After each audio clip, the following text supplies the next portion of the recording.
perfect way to be able to gain more data.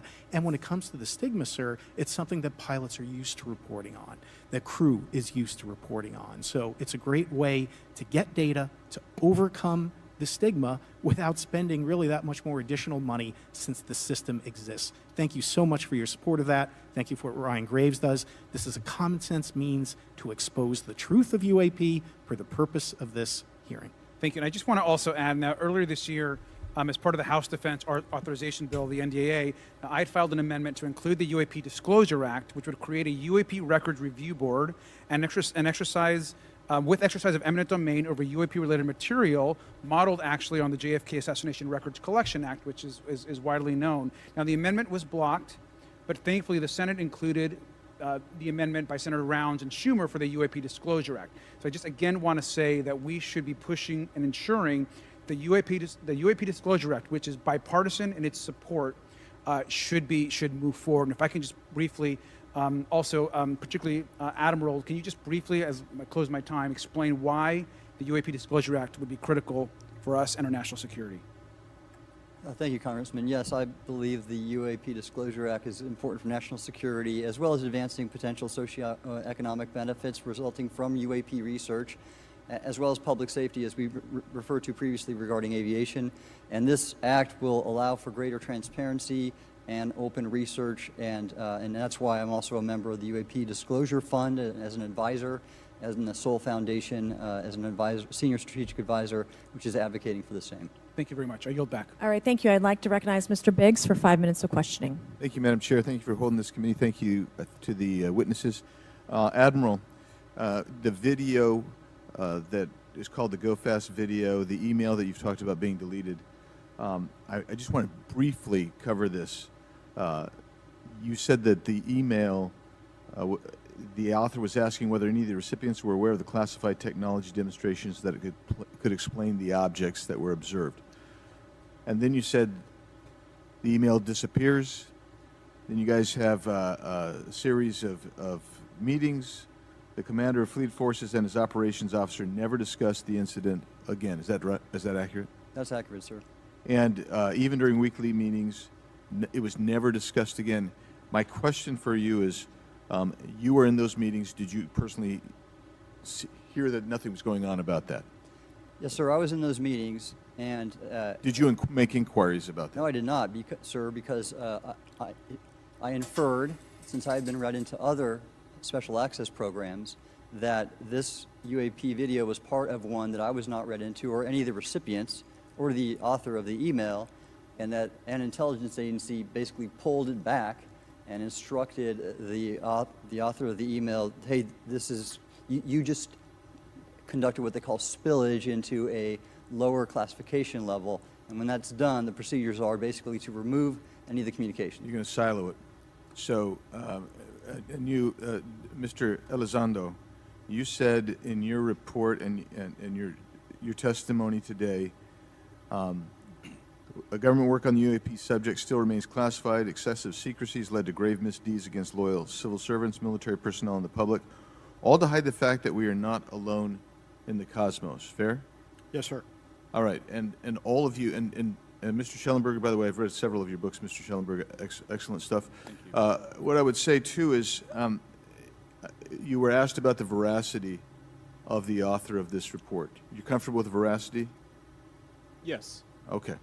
And then, and I'll get to you in a second, Mr. Gold. We'll talk about Kuhnian and Lakatoshian scientific advancement and how we're obviating that through these processes. But we'll get to that in a sec.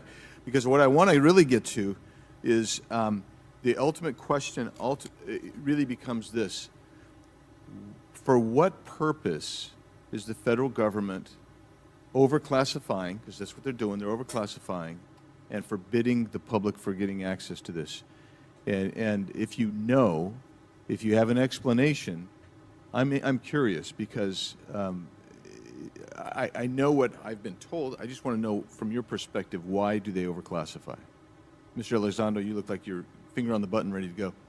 Yes, sir. Forgive me. I think there's several reasons. I think at the time when this reality became evident to the U.S. government, we were in the middle of the Cold War with then Soviet Union, and we did not want to tip our hands to what our knowledge base was on this topic. We did not want to broadcast that to The to Cold War's enemies. long over. It is, sir. It is, sir. There's also then the philosophical argument that the Department of Defense and the intelligence community is solution-oriented. And when you don't have answers, it's a really tough spot to be in. It's easier to be quiet and suppressed than if you don't have the answer. Indeed, sir. In fact, there's a very real example when we built the U-2 spy plane and flew it over then Russia, and we're taking reconnaissance. And when we first started flying the aircraft, it flew so high and so fast we thought they weren't tracking us. In reality, they were tracking every flight. It wasn't until the Russians could develop the SA-2 surface-to-air missile and successfully shoot them down. I would suggest to you also, along with Lakatos and Kuhn, you also have a problem with Kenneth Arrow's path dependence or increasing returns. That's one reason why they won't disclose it. It's too painful to admit.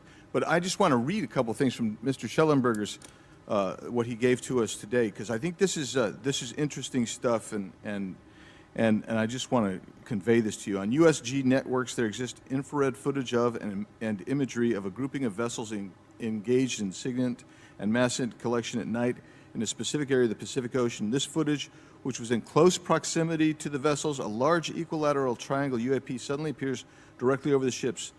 These three bright points are seen at each bottom corner of the UAP, which is observed to slowly rotate on its horizontal axis. And he goes on to describe that. And I just want to read one more, and I'm doing this because I think it's interesting. This stuff is interesting as anything. So let's get this one here, right here. While performing a routine airspace surveillance and control mission in the Eastern Air Defense Sector, an F-22 fighter observed multiple UAP contacts at mission altitude. Moving to intercept, the F-22 pilot noted multiple metallic orbs slightly smaller than a sedan hovering in place. Upon vectoring towards the UAPs, a smaller formation of the metallic orbs accelerated at rapid speed towards the F-22, which was unable to establish radar locks on the presumed hostile UAPs. The F-22 broke trajectory and attempted to evade, but was intercepted and boxed in by approximately 3 to 6 UAPs. And then I'll leave that there, but because I just have no more time left. Well, she's not looking. So let's just get into let's get into part of this. I thought I would be saved by the bell. No. Let's talk about Kuhnian, Lakatoshian type of scientific development. And the problem that we have here is you have institutional blockage of what would be normal development of scientific ideas. And if you want to expand that, Mr. Gould. We're over time, so be very fast, please.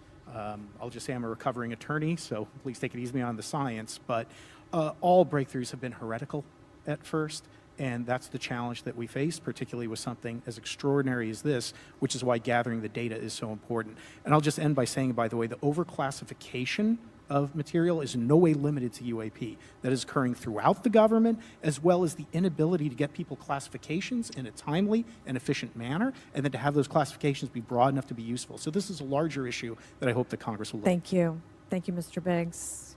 I've been generous. All right, Mr. Burleson, I'll recognize you for 5 minutes of questions, please. Thank you, Madam Chair. Mr. Elizondo, does any branch of the United States government or defense contractors possess technology? Sir, there's documentation that I believe was submitted for the record that was approved for release by the U.S. Pentagon, by the Department of Defense Office of Pre-Publication Security Review, and it states one of the reasons why my predecessor program, OSAP, was trying to collect material of unknown origin. Was it successfully collected? It was not. What happened is that there was an aerospace contract company that requested to divest itself of the material that was collected in the 1950s. Right. Unfortunately, that didn't actually occur. So let's dive into that. That's the Bigelow Airspace, correct? So yes, sir. There was a journalist, Christopher Sharp, who said that there was a transfer between Lockheed Martin, Bigelow Aerospace, and the CIA allegedly blocked this. Can you describe that? What I can say is that it was blocked. Why it was blocked, I can only surmise. I was part of some conversations later on with some of those contract personnel where they had told all of us that is accurate. What we required was a memo from the Secretary of the Air Force in order to make that complete, and that never occurred. And so So would they say Bigelow Airspace? What? We're just gonna. We gotta. I want to hear that part again. About a minute. This is a larger issue that I hope that Congress will look. Thank you. Thank you, Mr. Biggs. I've been generous. All right, Mr. Burleson, I'll recognize you for 5 minutes of questions, please. Thank you, Madam Chair. Mr. Elizondo, does any branch of the United States government or defense contractors possess technology? Sir, there's documentation that I believe was submitted for the record that was approved for release by the U.S. Pentagon, by the Department of Defense Office of Pre-Publication Security Review, and it states one of the reasons why my predecessor program, OSAP, was trying to collect material of unknown origin. Was it successfully collected? It was not. What happened is that there was an aerospace contract company that requested to divest itself of the material that was collected in the 1950s. Unfortunately, that didn't actually occur. So let's dive into that. That's the Bigelow Airspace, correct? So Yes, sir. There was a journalist, Christopher Sharp, who said that there was a transfer between Lockheed Martin, Bigelow Airspace, and the CIA allegedly blocked this. Can you describe that? What I can say is that it was blocked. Why it was blocked, I can only surmise. I was part of some conversations later on with some of those contract personnel where they had told all of us that is accurate. What we required was a memo from the Secretary of the Air Force in order to make that complete, and that never occurred. And so when Secretary Mattis became Secretary of Defense, I decided it would be appropriate for me to try to receive a memo from him as SecDef, as Secretary of Defense, if we could not get a memo from the Secretary of the Air Force to transfer that material. So if that material exists today, who's in possession? Sir, I wouldn't be able to have that conversation. Bigelow open still hearing. because they weren't allowed to Okay, my- divest. They weren't allowed to get rid of it. Well, I mean, I'm assuming. Okay, so I looked that up. It says here. Let's just look real quick. The phrase OSAP, Bigelow Airspace, contains a few misspellings and refers to a secret government UFO program managed by a subsidiary of the now defunct company Bigelow Airspace. Here's a breakdown of the key terms. OSAP, the correct name of the program, was the Advanced Aerospace Weapons System Applications Program. It was a classified U.S. Defense Intelligence Agency effort to investigate unidentified aerial phenomena, or UFOs.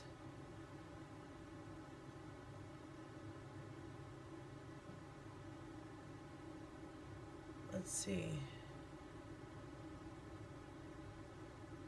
Bigelow Airspace designed and built expandable, lightweight space habitats that would inflate in orbit. Prototypes. 2 uncrewed prototypes, Genesis 1 and Genesis 2, were successfully launched in 2006 and 2007. Okay. Bigelow Aerospace ceased operations in March 2020 and laid off all employees, citing several issues, including the COVID-19 pandemic. How interesting. The program focused on the Tic Tac UAP encounter involving the U.S. Navy pilots. What? That's what... Okay. The UFO program, OSAP. It collected and analyzed a large number of UFO cases from around the world. The data was stored in a secret warehouse in Las Vegas and included information from various government and civilian sources. Didn't they have an alien, crash in, somebody's backyard? And the guy was saying, they weren't human. There was, aliens walking around, and then all of a sudden you didn't hear any more about it? Oh, interesting.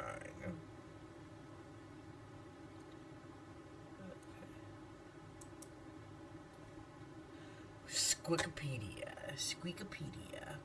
I don't really like Wikipedia because it's, let's not do that then.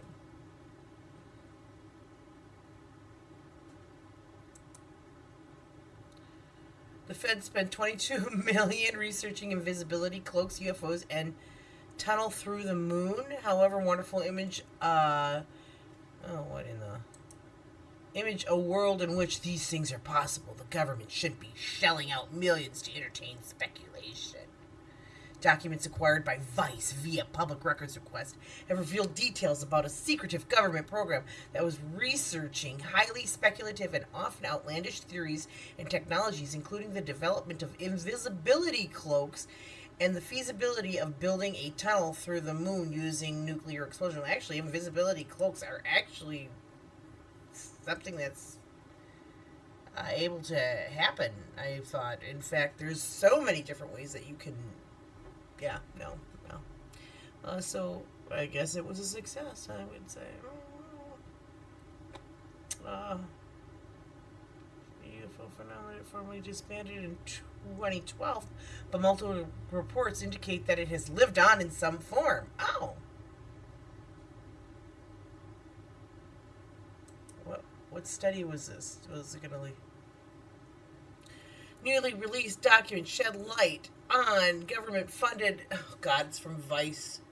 And Vice, they're all something else over there, aren't they? Just go with that. All right, good enough. Let's get back to this. Let's go a little longer here. My question to you then is, if we were in a secure setting, if we were in a SCIF, would you be able to provide or get access to something, whether it's visuals or material that we could put our hands on, or biologics, that would convince me, that would show me that we have non-human origins? Sir, that decision would not be mine. That would be to the gatekeeper still in the U.S. government. And who would we, so if you were in our shoes, where would you go from here? How would you get that information? A lot of times we just don't know who to ask because we don't know where to go next. So if you were in our shoes, where would you go? Well, I prefer to answer that question in a closed session. However, we established ARROW for that very purpose, and unfortunately, under its previous leadership, it failed. So one would hope that they would have the authorities necessary to do that. Let's hope that this new iteration of leadership will be successful.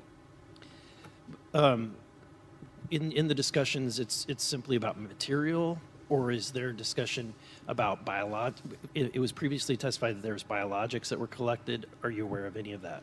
I am, sir, aware of the reporting that biologics have been recovered. Again, my focus was more nuts and bolts, looking at the physical aspects of these phenomena, how they interacted around military equities and nuclear equities. So I'm certainly not a medical expert. I would not be able to probably provide you a whole lot of value in that simply because I don't have the expertise. But was anything described as that we have possession of bodies? Yes. We have is it multiple types of creatures, or? Sir, I couldn't answer that. I can tell you anecdotally that it was discussed quite a bit when I was at the Pentagon. The problem is the supposed collection of these biological samples occurred before my time, in fact, before I was even born. And was this part of the Lockheed Martin discussion, or was this the biologics is a completely separate? Separate yet related. Okay. Has anyone made contact? Sir, I'm sorry, could you specify? Has there been any, to your knowledge, any communication with a non-human life form? So the term communication is a bit of a trick word because there's verbal communication like we're having now. The problem is you also have nonverbal communication. And so I would say definitively yes, but from a nonverbal meaning, when a Russian reconnaissance aircraft comes into U.S. airspace, we scramble 2 F-22s, and we are certainly communicating intent and capability. I think the same goes with this. We have these things that are being observed over controlled U.S. airspace, and they're not really doing a good job hiding themselves. They're making it pretty obvious they have the ability to even interfere with our nuclear equities and our nuclear readiness. Is the United States government and our contractors, are they pulling technology from this? Are they're reverse engineering this? Sir, as I previously stated, and please forgive me, I am not authorized to discuss specifics about crash retrievals. I signed documentation with the U.S. government. What I can say was, after a very thorough review process by the Pentagon, what I wrote about. And that was my limit, unfortunately, that I was given. Thank you. Yes, sir. Thank you. I would like to recognize Mr. Timmons for 5 minutes of questioning. Thank you, Madam Chair. Mr. Elizondo, you just said something interesting. You said they don't seem to be hiding.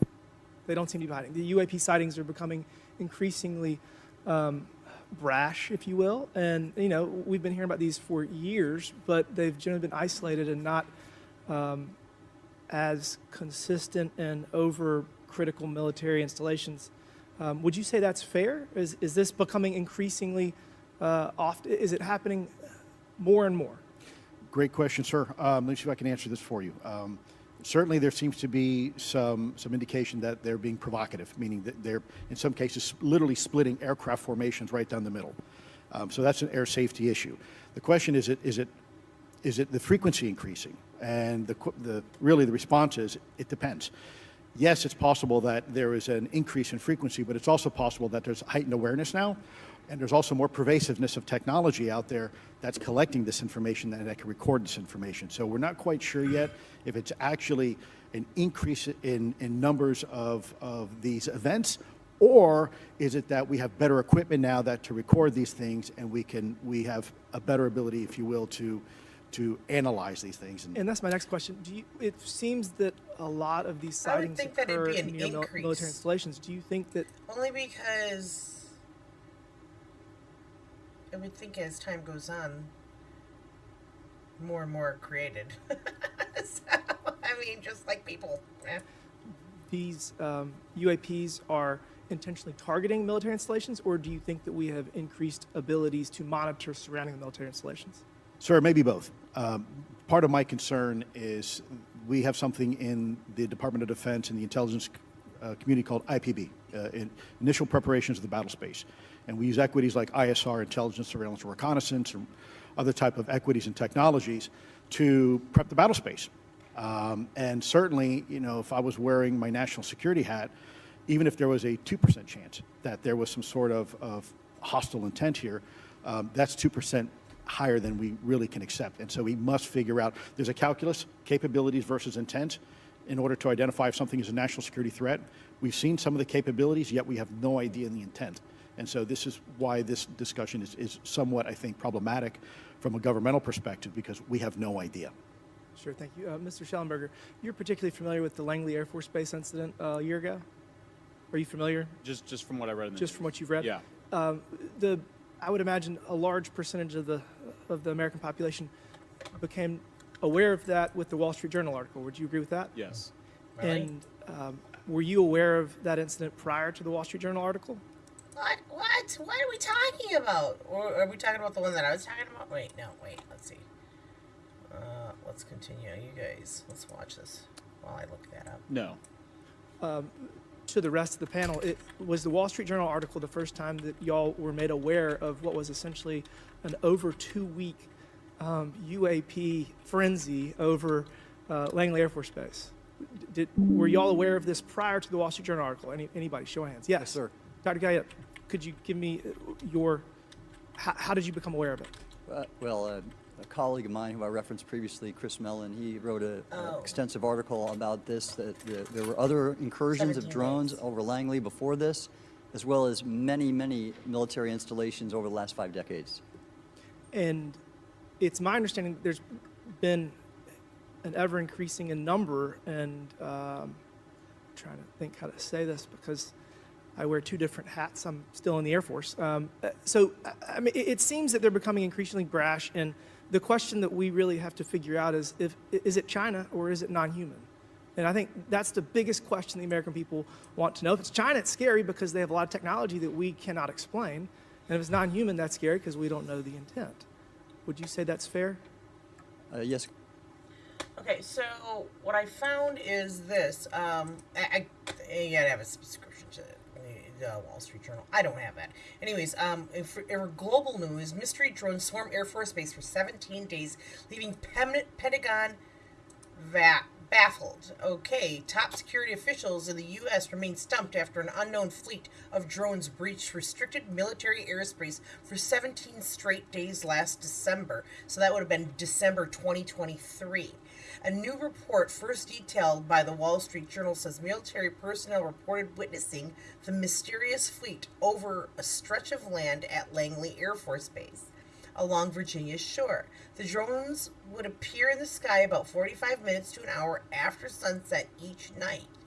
Former Air Force General Mark Kelly was first made aware of the drone sightings in December 2023, the outlet reports. They showed up for 17 consecutive days, with officials at the Pentagon suspecting they might have been deployed by Chinese or Russian agents to spy on the American military. But because the drones did not pose an imminent threat, the officials at the time weren't certain if they were being used for nefarious purposes or perhaps it was just a wayward hobbyist. The military was prohibited from shooting them down, citing potential risks to troops and civilians. I hope they scanned them somehow. I don't know. The White House met with the Defense Department, and the FBI, and the Pentagon's UFO office, as well as outside experts, to discuss what to do about the mysterious formations. But several solutions, including shooting nets to catch the drones and using electronic signals to jam their navigation systems, also did not make the cut. According to the Wall Street Journal, the phalanx of drones flew in a precise pattern along the same route each night. Kelly described the first drone he saw as roughly 20 feet long and flying at more than 100 kilometers an hour at an altitude of roughly 3,000 to 4,000 feet. Doesn't seem that high, does it? Kelly said as many as a dozen more drones followed behind and said the drones looked like constellations in the night sky. In such an alarming breach that Langley officials canceled their nighttime training missions and moved their F-22 fighter jets to another base. Interesting. According to Fox News, 2 months before the fleet emerged over Langley, 5 mysterious drones reportedly breached restricted airspace over government nuclear weapons experiment site, Nevada. Oof-da. Oopsie daisy. The outlet reports that 4 of the drones were detected by the Energy Department's Nevada National Security Site outside Las Vegas, while the 5th was spotted by employees. The Defense Department has yet to publicly state who is behind these drones. According to the Federal Aviation Administration website, reports of unmanned aircraft UAS sightings from pilots, citizens, and law enforcement remain high. The FAA says it receives more than 100 UAS reports a month. The agency wants to send out a clear message that operating drones around airplanes, helicopters, and airports is dangerous and illegal. Unauthorized operators may be subject to stiff fines and criminal charges, including possible jail time, the website states, reminding drone operators to review the rules about where and when a drone is safe to fly. From July to September of this year, which is 2004, I believe, is that when this was written? Oh, jeepers, if I go all the way up. Yeah. From July to September of 2024, the FAA recorded more than 400 UAS sightings. Yeekers. Interesting. That was the end of that. That was the end of it. Very strange. Interesting. I wonder whatever did happen. I'll try to look up that thing while we finish watching a little bit more of this for the day. Let's check it out. Congressman, and in fact, I really believe that we should use this hearing as a catalyst to improve and bolster our air defense capabilities and our maritime domain awareness capabilities, because obviously there are holes in it, whether it be UAP of non-HI direction or NHI direction, or, like as you say, sir, China or any other adversary. Right. Are you all aware of any task force at the Pentagon or in the national security apparatus that's trying to assess the answer to that question? At the current moment, sir, no, but this is a great point. From 2020 to 2022, there was a UAP task force in the DoD succeeding where Mr. Elizondo worked, led by Jay Stratton, who had the first comprehensive whole-of-government approach to UAP, which involved pathways to declassification and to increase transparency, as well as assessing the national security risks of UAP.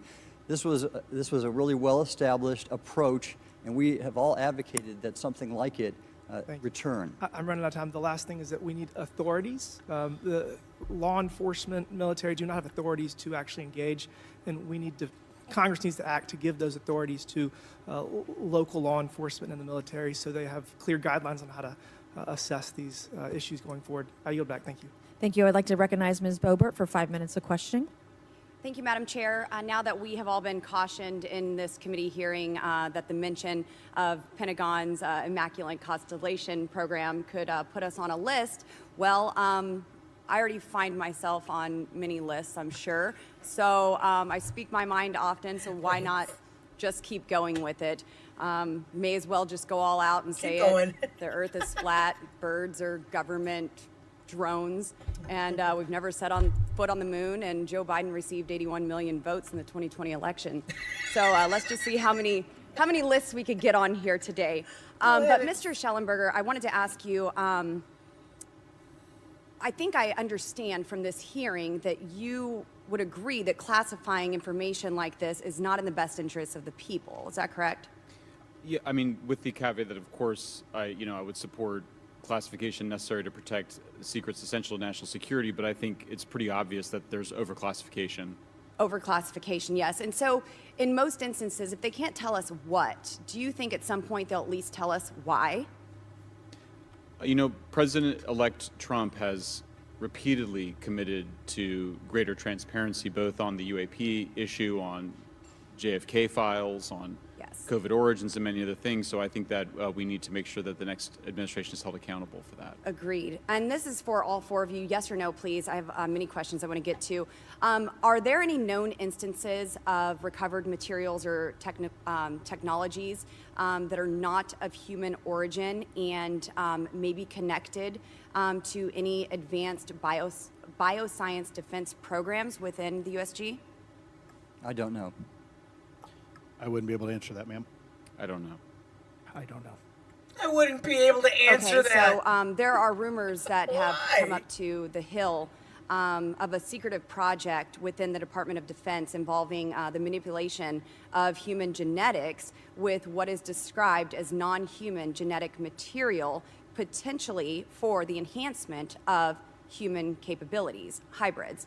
Are any of you familiar with that? Yes or no? No, ma'am. I am not, ma'am. I'm not. No, ma'am.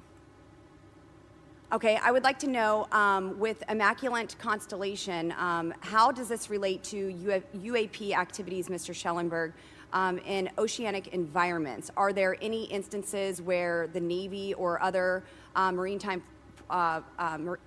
forces have encountered UAPs that could not be explained by known technology or natural phenomena? Yeah, the Immaculate Constellation covers both terrestrial and oceanic, and there's actually a number of cases described in the report that occur in the ocean. And do you believe that there is a concerted effort by the Pentagon to keep Congress out of the loop regarding these UAP activities, specifically in our waters? Yes. I think it's about 5% of our ocean that's actually been studied in detail by man, and we've studied more of space than we had of our own oceans. And so are there any accounts of UAPs emerging from or submerging into our water which could indicate a base or presence beneath the ocean's surface? I don't know about a base, but as I mentioned, I had a different source entirely describe this pretty extraordinary footage that exists of orbs, of an orb coming out of the ocean and being met by another orb. Some would say that there's multiple hotspots where we see frequent activity. So in your investigations, have you come across any data or visual evidence like sonar readings or underwater footage of these UAPs? I have not beyond what's in the report. You've written about UAPs not only in the air but in underwater. Are there any specifics on what you've learned about the UAP activity in our oceans. Particularly, have you spoken with sources who have provided any evidence or eyewitness accounts of these UAPs interacting with our naval forces or being detected by our underwater surveillance systems? Nothing beyond what's in the report and then the specific case that I mentioned with the orb. So this report says it all. There's no other information that we are aware of regarding the activity within our waters. I have other sources that have told me that have shared a significant amount of information, but they're not comfortable with me sharing it at this point. Okay. Are there any technological capabilities observed in these oceanic UAPs that seem to defy our current understanding of physics or our engineering capabilities? It seems like they all do. Yes, I would agree with that. My time is up, but I do appreciate your bravery, your courage for coming here and speaking today. And it seems like there's still some questions that we need answers to, and we will not relent until we get those to the American people. Thank you all. Thank you. I move to allow myself and the ranking member 5 additional minutes for questions without objection, so ordered. Mr. Elizondo, were you read into the Immaculate Constellation program? I would not be authorized to confirm nor deny the existence of any ongoing or past program, especially You can neither confirm nor deny. as it relates to a special access program, either by name or trigraph. Okay, and then does the U.S. government or private So, trigraph meaning any three-letter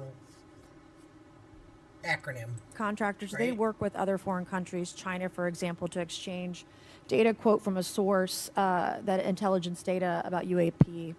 Let me see if I can answer that a little bit more generally, ma'am, if I may. We do have foreign material exploitation programs.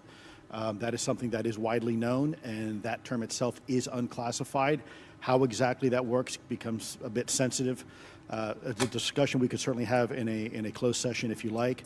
We do work with international partners and allies quite often, not just in military exercises and workups, but in other intelligence efforts as well. In terms of material that's given to private contractors, is certain material given to certain contractors because of their experience? So, for example, if it's related to submerged and undersea propulsion, would it go to a general contractor like General Dynamics? Yes, ma'am, absolutely correct. Different contractors have different levels of expertise. What's Lockheed's expertise Aerospace, ma'am. in the UAP space? That's all that they wouldn't do submerged. No, I didn't say that, ma'am. Okay. Lockheed Martin and others do quite a bit of work both in our atmosphere, in space, and even underwater. There are certain efforts to. It's a tough question you're asking. You put me on the spot here. I'm looking for the answer. Yes, ma'am. No, they are involved in a lot. I would rather let Lockheed Martin explain the different domains that they are involved with. Probably not authorized to discuss that, but they are involved in a lot of different areas and domains. Admiral, Environments. flight safety risks for our pilots, based on what you've experienced and seen in your career. They're extensive, and the one exercise I referred to where I received the email that was then deleted was the pilots, and this is worth bringing out. There are debunkers out there who have said the Go Fast video was just a balloon. That was only one video that was released. There were dozens of these encounters that pilots and friends of Ryan Graves, who's in this room right here, witnessed and caused significant safety concerns.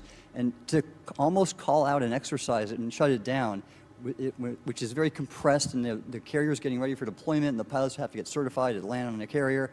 It's extreme, to say the least. All right, I have two last questions. Real quickly, Mr. Schellenberger, how do we get more whistleblowers to come forward? Well, this hearing is very important, and obviously, I can't encourage whistleblowers to obtain information, but I can guarantee that I will protect them and go to prison to protect their identities if they come to me. Yes, sir. Okay, my last question. The first hearing we had on this, I'd never been briefed on UAPs or what they were, biologics, non-human, et Who's cetera. willing to go to jail? How would you define, each of you, my last question, how would you define non-human biologics, non-human intelligence? What are we actually talking about? Admiral, and we'll go down the line.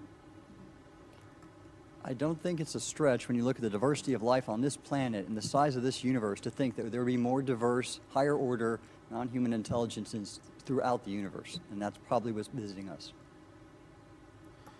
I would take the scientific approach. The definition would be the ability to react to a stimulus in a manner that requires an intellectual thought process. Okay. I just don't know. I think we must be modest in our assumptions that we're looking for intelligence. That could be biological, it might not. Non-biological, but what non-biological intelligence, what does that mean though? Artificial intelligence, ML, machines. We assume that all intelligence would be like us. And every time we look out in the universe, we are humbled relative to what we don't know in terms of the forms of intelligence and what it may take. I can assure you I probably can't ask you your question, but I think the ultimate answer is going to surprise us all. And then Mr. Garcia, you had a few closing remarks. And I know we're about to hit votes here, so I'll be brief. Just, I want to thank you all for being here. I want to thank Chairwoman Mace especially for holding this important bipartisan hearing. And I want to thank all the committee members that are interested in this topic. I think our commitment to all of you and all the folks that have contacted us, and certainly to the advocates and the pilots, is that we need to continue investigating UAPs. I think the country the country is owed explanations and ensure that the safety or national security is always protected. This is a conversation and questioning that must continue, so I'm very grateful to all of you. And I also just want to add, just personally, I think it's really important for me, two things guide my questioning and my observations on UAPs. One is we should always be guided by facts, science, and data, and stay serious on those issues. And the second thing is I think that we should not limit our imagination and our thoughts and our curiosity on what UAPs could actually be. And I think those two things for me are really important, and I'm grateful for all of you to be here. So with that, I yield back. Okay, and we have Mr. Ogles, who is on the way. He's going to be here any second. Is that correct? Want to check, and he'll be the last member with questions that we have today, and then we have votes. So we want to thank you all for being here. I want to thank Mr. Garcia and folks on both sides of the aisle for being here today and being patient. We have a lot more questions, and I hope that this will open the door to more hearings in the future.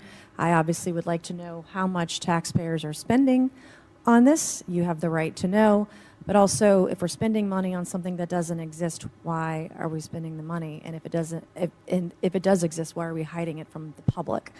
And of course, our national security is a huge issue, because if there's technology that could harm us or our allies that are in the hands of our adversaries, we obviously want to stay ahead of that to the best of our ability to ensure that that technology is not in the hands of someone who could use it against us or our allies anywhere in the world. So, Mr. Ogles, you're just in time, babe. I will recognize you for 5 minutes of questioning before we head on out today. Just call him babe. Oh, so sexist. What is she doing?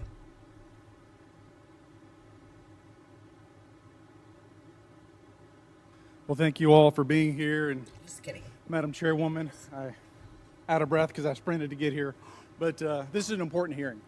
I think we all know that there's something going on. Mr. Elizondo, based on your knowledge of UAP sightings, do you believe it's fair to say that they are especially common near nuclear sites? Yes, sir. Mr. Congressman, I absolutely am convinced of that, as are my colleagues inside the government.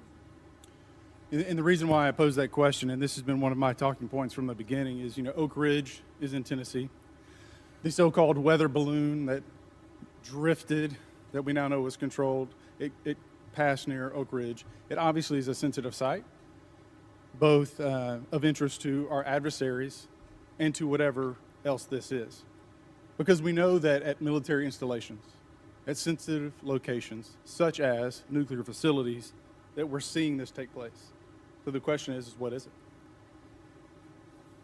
Do you believe they've caused an irregular activity, and why might they be interested in those sites? Sir, in some cases, it's actually regular activity. You'd be surprised. There's actually documentation right now that's been submitted. It's not just Oak Ridge. It's Savannah River site, SRS. It's also Los Alamos. A lot of our sensitive R&D locations appear to be under some sort of surveillance and monitoring. Why? Well, because a lot of innovation comes out of those areas, a lot of new technologies, a lot of, if you will, disruptive technologies that we use for our national defense originates out of those locations, and advanced concepts in physics as well. So if I was doing any type of reconnaissance, even on a foreign adversary, that's a great target to start with. Sure, and again, this has been one of my talking points. I do have questions. What role might the Department of Energy or its subsidiaries or affiliates have in this type of technology or possessing this type of technology, whether it's ours or others? Mr. Gallaudet, I think your testimony has been pretty clear, but would you please reiterate that do you believe UAPs pose a threat to pilots? Excuse me. Yes, sir. Absolutely. They were threatening Navy pilots during the exercise that I was, my people were involved with in 2015, and it's my understanding they're risking pilot safety, commercial and military today. Well, considering, and I understand that there's a need in some cases to keep certain technologies secret, but you believe that it is posing a threat to our personnel, correct? Yes, sir. So I think it's reasonable to conclude that if there's a threat to our personnel who are serving our country faithfully, that there be oversight.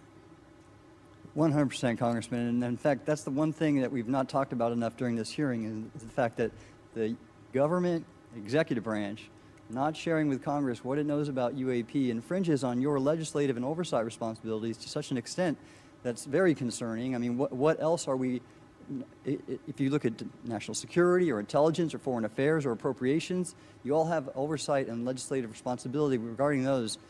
This UAP issue may be the greatest issue of our time, and it's being hid from you. Well, I mean, and to your point, I think we've seen over the decades that we have certain adversaries like China, like Russia, that technologically speaking are not as advanced as us, that they lack some of the lethality that we have, and that we've seen that they've gone after our technologies and in some cases succeeded, in particular with missile technology. And so again, my concern, whether this technology emanates from us or otherworldly, that we know that we possess it. And where's the accountability? Where are the stopgaps? What are the guarantees that if this were to fall in enemy hands, that it isn't immediately weaponized against us? And I'll say this, it is clear from my experience and what I've seen that there is something out there. The question is it ours? Is it someone else's?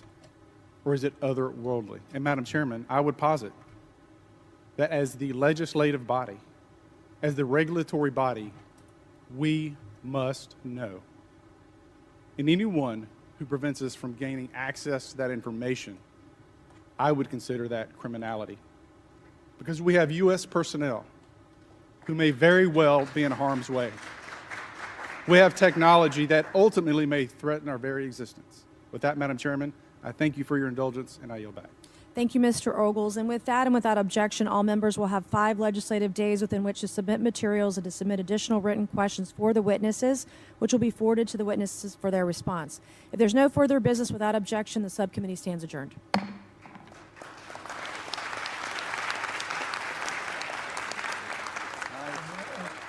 it is. Good morning. This joint hearing of the Subcommittee on Cybersecurity, Information Technology, and Government Innovation. So they just must start it all over again. With action. Millions of cases. Yeah, so they just start that over again, which was great because here I was thinking that I was missing all of that. Maybe I'll go back and look at all that just to double check. Not quite sure. But I did want to pull this stuff up over here because, oops, not that one. Let's do this one first. Just to kind of tell you what I was talking about, especially like with Las Vegas. I'm guessing, is that where the Yucca Mountains are? Are they, yeah.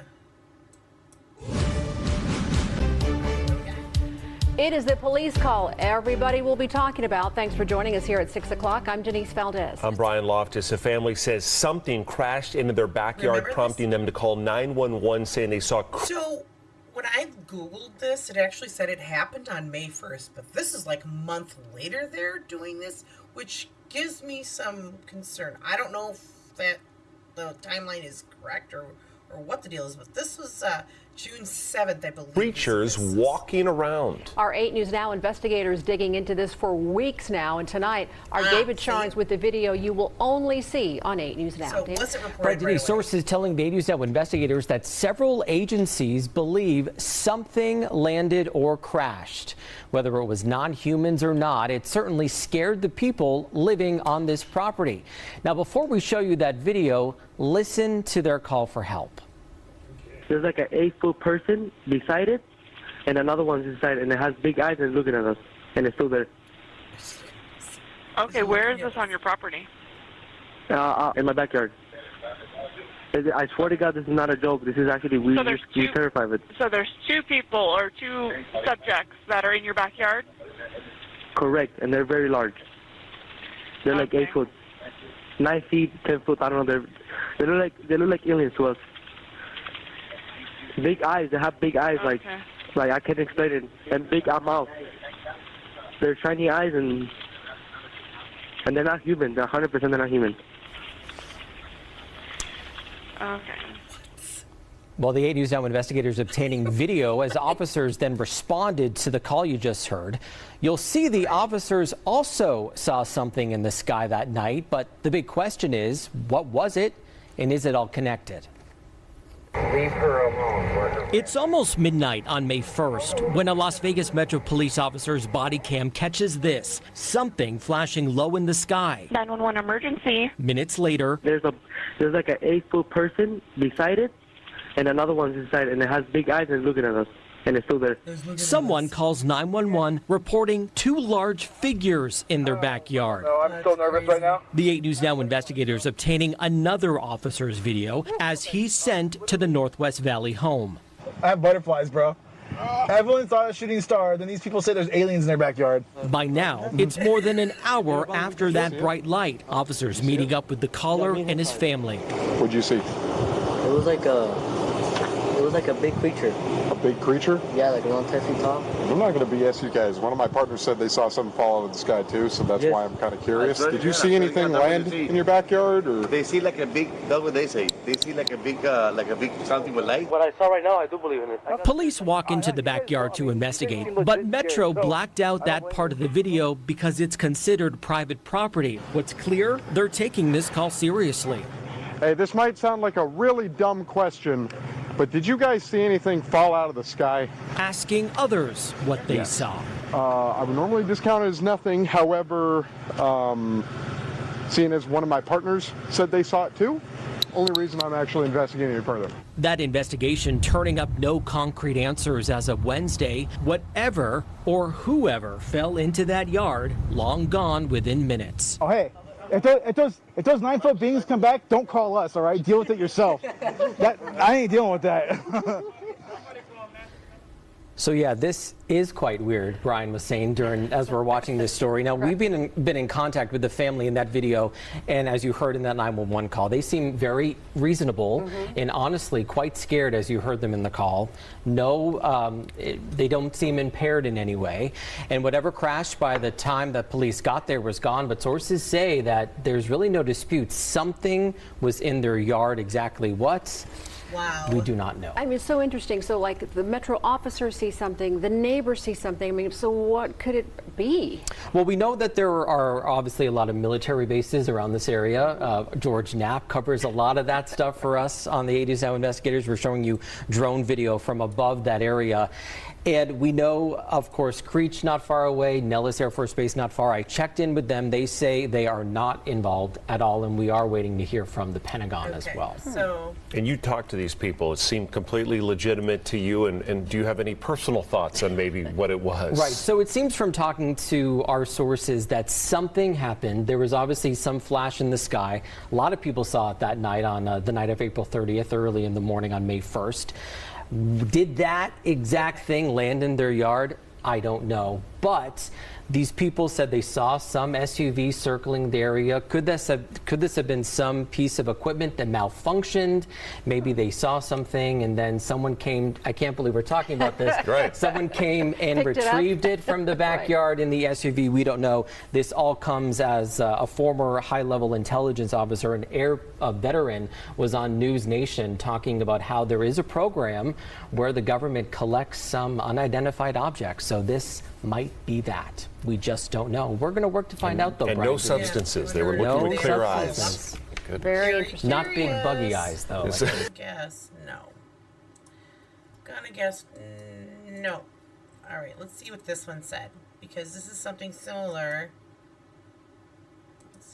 Video on YouTube and then decide space aliens do or do not exist. And it's another thing entirely to subject those sightings to the same kind of scientific rigor that puts, say, killers in prison. Scott Roeder is that kind of skeptic. He is an evidence expert and crime scene reconstructionist with 33 years of experience and 1,500 cases to his credit. He is the founder of the Evidence Room, a group that assembles specialists in forensic animation, 3D modeling, and motion graphics. Okay. He took a close look at the video that was recorded by that family in Las Vegas, and he applied his technology to try to debunk it. Here he is on his YouTube channel, Crime Scene, discussing what he calls the entity in the family's backyard.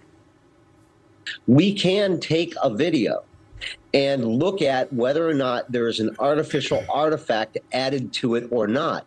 And in this case, we can definitively say, to a degree of scientific certainty, that this entity, this thing in the video, is there in the physical reality in which the Kenmore family is also there. Like, this is so critical because you can clearly see through the slots in the fence that there is a leg motion moving from the right to the left side of the screen. And clearly it is behind there. So this isn't just like a head floating in space. This is a head of that is somehow that does not have full opacity, that the opacity of the head of the shadow is only at about 33% opacity versus a normal shadow, which would be at 100% opacity, or an object in the screen, which is at 100%. And this isn't anything that you did. It's just what you were able to determine, that this shadow being, or this being in the shadows, possibly creating its own shadow or smoky filter or cloaking technique, is not only cloaking itself from the people there, but cloaking itself from the camera itself, in that it's minimizing our ability to identify pixels inside of that shadow. I'm joined now by UFO expert Ben Hansen. He's a former federal agent and now the host of UFO Witness on Discovery Plus. Ben, it's great to have you on the program tonight again. So, I mean, your reaction to what, Scott Roeder did with his analytics, the shadow that you saw that was behind the fence as well as way above the fence, I guess your reaction to all of that. Well, thanks, Ashley. Yeah, I'm excited because it took a while, I think, for anyone to get a copy of the raw video. I don't personally have it, but I'm glad that Scott has done this. I don't detect anything overt as a red flag that I would say that made me suspect that it was edited. So I concur with him on that. And it also appears that there is some sort of shadow that's present behind the slats of the fence, which he pointed out. And then you have kind of a head, it looks like, at the top of the fence. I kind of feel it might be a jump as people online then started to say, well, this is evidence of a cloaking creature of some sort. There is a lot going on in the video. If you look, there's 2 or 3 different light sources. And anytime you have that happening, you can have a lot of shadows from different angles. So unfortunately, we'll never have the same exact circumstance where we can go back and test it to see what might be causing a shadow effect.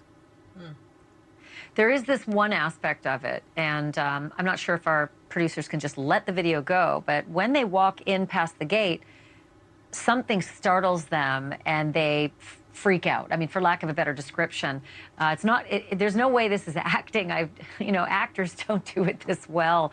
Something startles them to the right, and they spin around and they kind of run out, and the video kind of goes, as it would if you were terrified. It does, and I think that is genuine. If you look, I think they're looking at something towards the back of the yard, and something spooks them. Where I feel that it might be a little bit of, I don't know, call it forensic gymnastics, is to say that it was caused by this thing off to the right, because as you can see right there, that shadow appears on top of the fence, but he's not looking to the right. If this was some sort of entity that was like 3 feet away from him, I think that's what would really scare anybody. So that's where you have these theories that people are saying, well, it's partially cloaked, it's fully cloaked, didn't want to be seen, but only the video picked it up. So I don't know about that. I think just based on the video, though, it's great that we have verification that it's not been edited. I know you talk about confirmation bias. There was a lot of light and commotion, noise, and sounds. I'm in no way suggesting that they made anything up, but out to see in our backyard, you're not used to. It can be amplified in your visual perception. And that's just a suggestion, but I do feel the witnesses are being credible as far as describing what they saw. And especially look at that reaction when they see whatever it is back there and they come running out of there, and it's affected at least Angel to this day. He still has trouble with what he saw. Thank you for watching. Go to newsnationnow.com to find News Nation on your television provider, and don't forget to click. Okay. Oh, there it is, guys. I mean, makes you wonder. Makes you wonder what's going on. I'll dig a little deeper, maybe find some more stuff.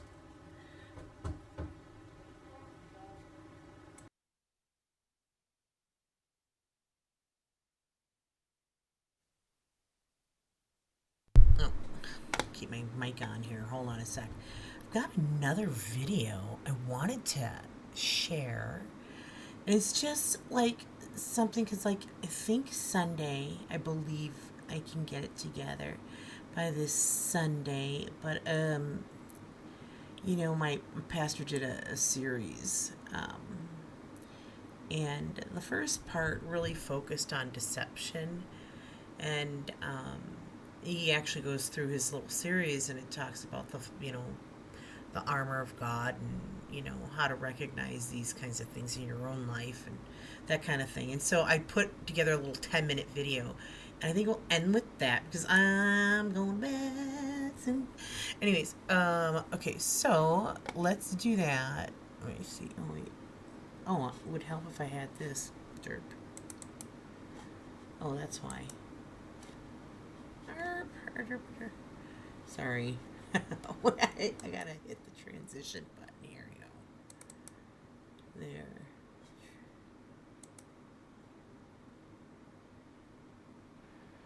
Lord, we do want to thank you for the opportunity to hear from heaven.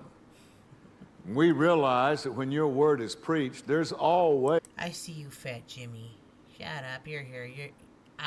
You demand quiet. Okay, all right. Listen to this one. This one's a good one, though. I think you like this. You'll like this. I'm sure of it. An anointing on your word.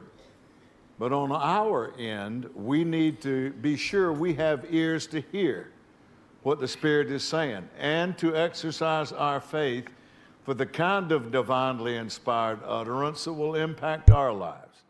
We know you shape the word to meet whatever need is present in the ears of the hearers. So we thank you, Lord, for supernatural ministry and for the anointing that destroys every yoke of bondage in Jesus' name. Amen. Go back to the archives and pull it down and get caught up, because this is a word for the hour, a word for our day that we're living in. Strategies of deceit. The first thing Jesus told his disciples when they asked him, when is the sign of your return? Or in other words, the end of this age. And the first thing he said was, be not deceived. Deception is going to be at an all-time high before he comes. And I believe we can look around in America right now and see that happening, and not just America, but the rest of the world. Sometimes you think, people are just going nuts. But this is the day that we live in. And for us as believers, if we know what strategies to deceive the enemy is likely to employ in our lives and what our remedy for that is, then we'll be that much further ahead in our challenges of life. And so he's got to get you to believe that this natural world, which he is God of, he is God of this world, prince of the powers of the air.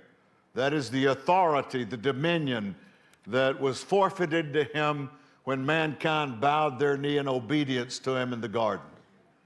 And so he has legal right to dominate natural circumstance and people that live naturally without the benefit of the word. And he does so to contradict the word in the lives of believers.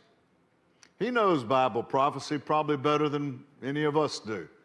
And he knows what his destiny has been prophesied to be. So he's going to fight tooth and nail every way he can to postpone or avoid that destiny. And the only way he can do it is one believer at a time. You are a piece of God's larger tapestry. And so if he wants to undermine the larger will of God, it begins as one believer at a time. And he's got no real power, so he has to deceive you into believing that natural circumstance is more reliable, more beneficial source of truth than the Word of God. Now, there are many arenas of this natural world which we live in. And there are certain natural laws we've got to be mindful of if we're going to navigate this natural world successfully.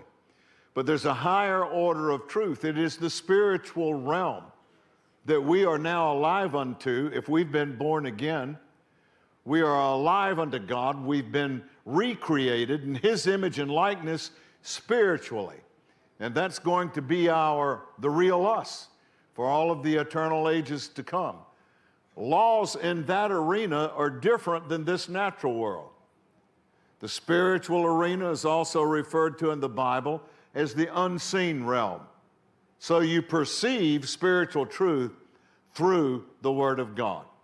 The Word of God is that revelation of God that tells us about that truth of who we are and the truth that we're to live by while we're on this earth. The enemy can get you to believe something other than the Word, then you've been deceived. Basic fundamental truth, but it's one that is so easy to forget. In Ephesians 6:11, he says this. He says to put on the whole armor of God that you may be able to stand against the wiles of the devil. And if you looked up the word wiles, you would see that it meant deceits.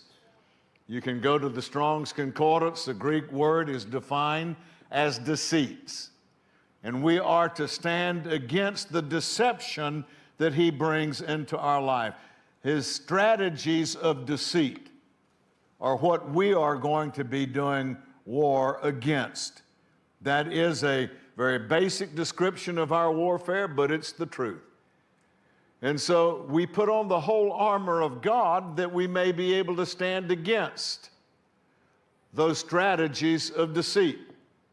One of the most basic strategies that he utilizes on a large scale is to keep us in the dark or help us look beyond the truth that our life is a product of our choices. Many of the religious people in this world tend to point out God is sovereign, he created. If something happens, he could have stopped it, therefore it's his will. And that's kind of the natural rationale that would occur once you believe in the Lord.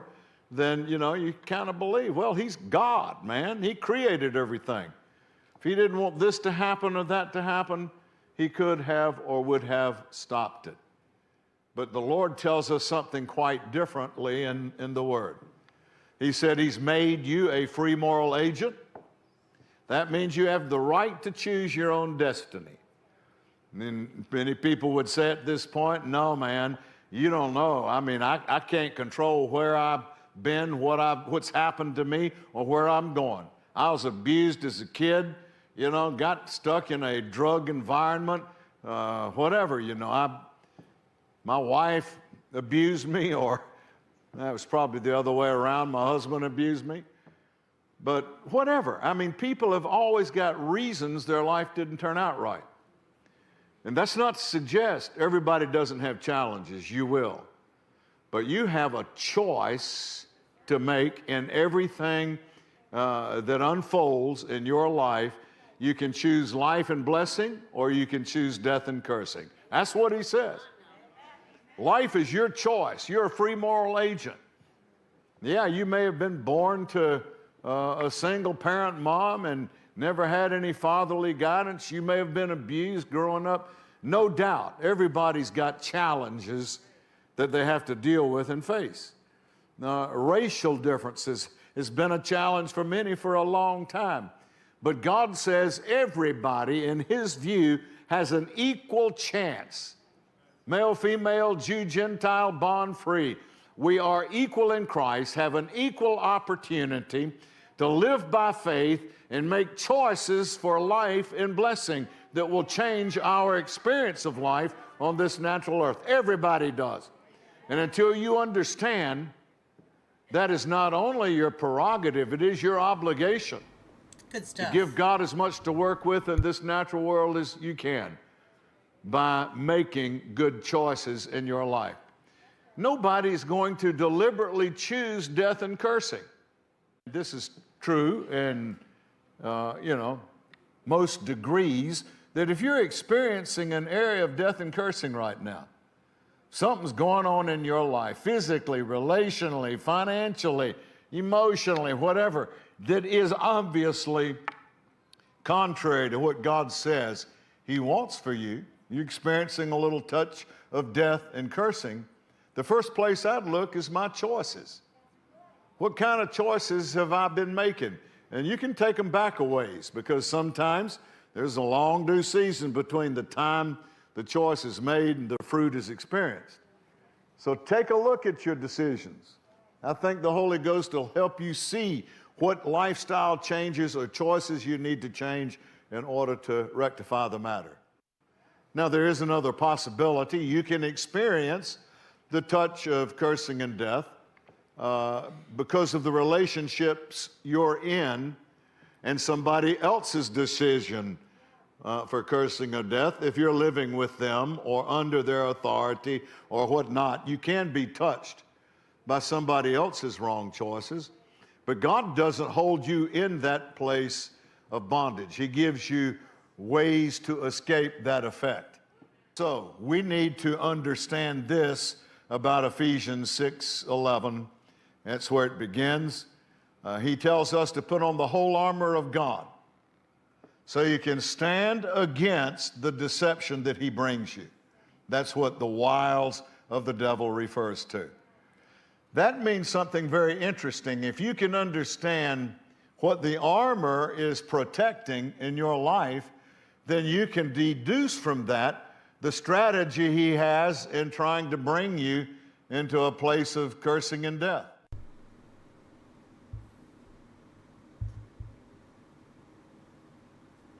So, yeah, check out Pastor Mac if you want to see the entire series that he did. I just put together a synopsis of what he's been going through for the past 5-6 weeks now. And it's about 5 weeks worth, and it just I think I was able to capture the long and the short of it, because he does a lot of recap every week, which is great because it helps the hearer to understand it better by hearing and hearing and hearing. It actually builds a person's faith by hearing the same thing, or hearing the how do I want to say this? To hear all of the elements that actually go into, your faith, everything combined together. And Pastor Mac is so good. So good to go through things like that. So I think that's gonna be it, you guys. But so Sunday I'm planning on trying to at least do I think like like it's gonna be like an hour maybe long streamer, like 40 minutes of churchy stuff on Sunday, obviously, and just part of that whole series. So all those videos that I was making and all this other stuff that I was doing, I can kind of put in there, hopefully, so you might see some of the same similar videos. I probably will tweak a couple of them because the first one's probably going to be about deception and about the actual series that he's going through. So I'm probably going to go through that first the first Sunday. So hopefully you guys can make it. I don't know what time. Sorry, I don't know what time. I don't know. Stop yelling at me. I don't know. Actually, I tend to do things closer to my bedtime, but I kind of oftentimes on Sundays want to do it in the afternoon at like 2 o'clock in the afternoon. I really might do that. It just depends, but just because nobody's doing anything at 2 o'clock in the afternoon, you guys can always watch it later. You know what I mean? It's gonna be good. Pastor Mac's good. Anyways, you guys have a blessed Wednesday evening. I'm going to bed. Let me get my outro thing. Yeah, and I found my. You know what I actually found is some native drummy things that I had. It's actually the Cherokee Morning Song that I captured the morning of January 6, 2021 outside of the Ellipse in Washington, D.C. It's pretty cool. Maybe I'll share that with you on Sunday. Who knows? Maybe it'll be morning. I don't know. We'll see. Let's check it out. Oh, wait.